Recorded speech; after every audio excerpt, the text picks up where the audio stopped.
Robertson, Madison, and Leon counties are just 3 of the 9 Texas counties under a disaster declaration. The governor made the authorization earlier this afternoon. And here's what that means. Those counties there can now use all available resources from the state to help with response efforts. News 3's Whitney Miller was in Franklin today with officials who say they're relieved by this. Crews in Franklin raced against the clock Wednesday to secure debris and haul out trash before a storm that could be another devastating hit to the city.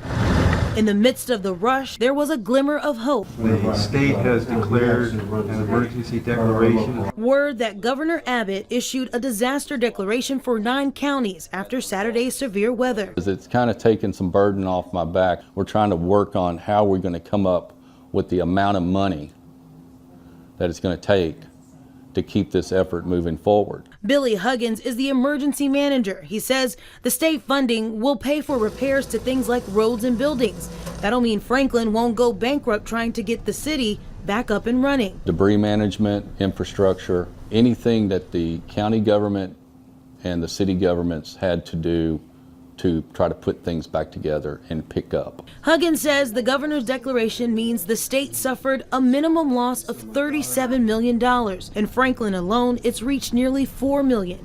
And with the threat of another storm overnight, that number could go up. He's hoping FEMA will also step in. We just need the feds to approve it, all right, to start getting the help we need.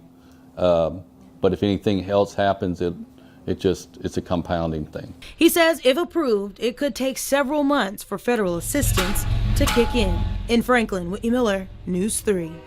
Here's something else important. Local businesses and organizations have been donating their equipment and their employees to help with cleanup efforts there in Robertson County. But county commissioners know they may soon have to pay for those services. So tomorrow, the commissioners will meet to talk about how much they can afford to pay out of pocket until they can get reimbursed by the state. Now, some